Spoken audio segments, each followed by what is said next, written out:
that it was going to be successful. And so the question is, how much address space do you need to do an experiment? It seemed to me that 4.5 billion unique terminations was enough for an experiment. The problem, of course, is the experiment didn't end, and so here we are, it's 2010, and we need now a new, larger address space, and that's provided by something called IP version 6, which was standardized, in fact, in 1996. So quite a long time ago. The belief that we needed a larger address space emerged out of the Internet Engineering Task Force as early as 1990, 91, 92 period. But it took a while to come to agreement about what those addresses and the rest of the packet format should be. And it's been incredibly slow to implement because most people haven't felt the pressure that the runout of IPv4 is going to apply in the next year or so.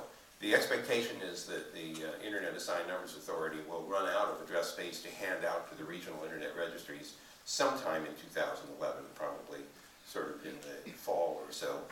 And the regional Internet registries who hand out Internet address space to the Internet service providers will probably exhaust their remaining allocations sometime in 2012. And although that might seem to some people rather far away, it takes time to implement these new protocols in parallel with IP version 4. We have experience with this at Google. We've implemented IP version 6 together with version 4, and it's taken a couple of years of work, not with a huge number of people, but with great care, finding all the places where the assumption that IP addresses are 32 bits is replaced with the recognition that it might be 128 bits of address and not 32. There are other things happening to the Internet, and I don't mean in this presentation to go into very much detail at all, except to say that we're seeing the network allow non-Latin characters in the domain names, for example, and there is heightened attention being paid to security on the Internet, partly because it's very clear that there are a lot of bad things that can happen in the system. So domain name system security has become a very important thing. The digital signing of domain names, especially up at the root zone and further down, is in the process of happening. I should say that these concerns about security are also very much applicable to the smart grid for the obvious reasons that we rely every single day on electrical power, and if we change the way in which that power is distributed, consumed, controlled, then the security of that system is important to us, not only for the quality of life that we have, but also for our economic security. There are a set of other things happening. Sensor networks are coming online onto the Internet, again consuming address space. The smart grid itself, because some of the discussions have been to make use of the IP protocols in part of the smart grid, especially in the residential and industrial sector, will again consume address space. And finally, devices of all kinds are coming onto the net, some of them mobile and some of them not, but all of them becoming a part of this panoply of connected things, which brings us to the notion of an Internet of Things.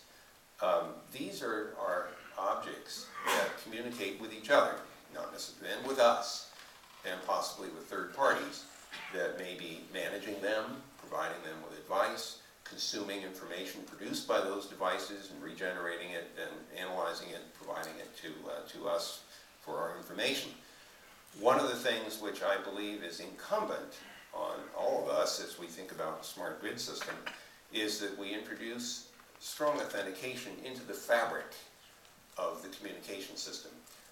We did not do that in the original Internet design, and one of my excuses is that the technology to do it didn't exist at the 1973 period when Bob Kahn and I were first doing the work. Public key cryptography didn't even get written up in public form until 1977, which is just about the time that the Internet protocol architecture was being finalized. So we didn't incorporate strong authentication into this, but I would say that as we look at the smart grid and as we look at the Internet evolution, that strong authentication is really important. We don't want things in the system that aren't supposed to be there.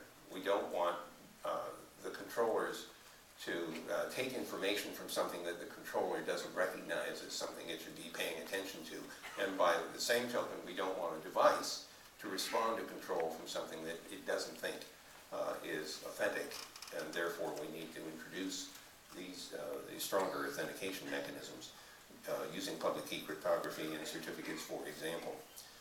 We also are going to need unique identification for a variety of things, not just at the device level, but up and down in the architecture where individual users or other controlling systems have identities that can be uniquely determined. And I think in addition to all that, for many of the devices that we connect together, they may be in environments where connectivity is not assured, particularly if we're using radio-based connections, which may very well be an important part of some of the smart grid implementation. So mesh-like capability where the devices actually help each other moving data around may turn out to be an important part.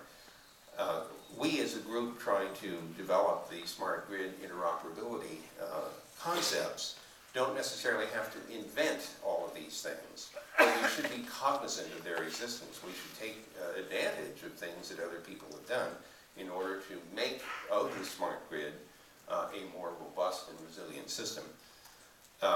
There are an awful lot of devices that have already shown up on the internet, and I have to admit to considerable surprise, I certainly never anticipated that someone would want to connect a refrigerator up to the internet.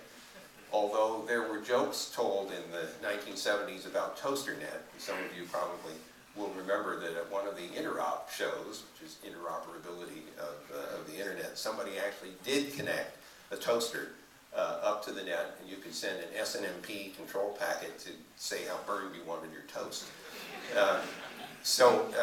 But these things have evolved over time. Picture frames, as many of you probably know, are on the net and can download images from websites or things that you've uploaded with your digital cameras. Or telephones that look like telephones but are actually voice over IP devices. And the guy that I frequently talk about is the fellow with the internet-enabled surfboard, whom I haven't met. I understand he's Dutch. And I imagine him sitting on the water waiting for the next wave, thinking if I had a laptop and my surfboard, I could be surfing the internet while I'm waiting for the next wave. So he put a Wi-Fi server back in the rescue shack, and now he sells this as a product.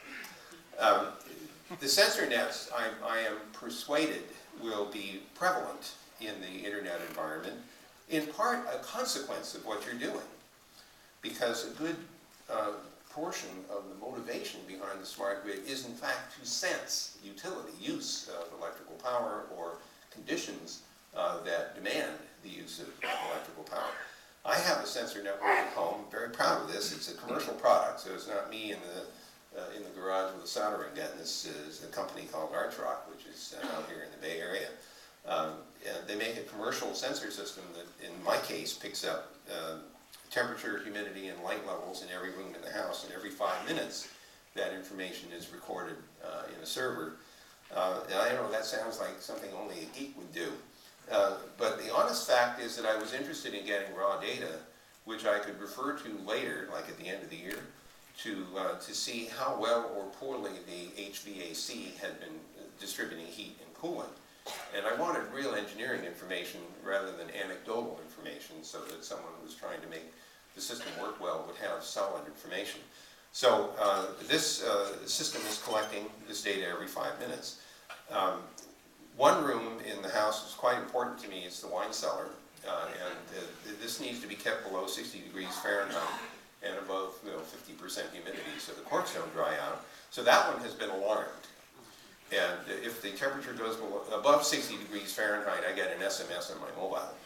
And this actually happened while I was on my way to visit the Argonne National Laboratory for 3 days. As I was walking into the building,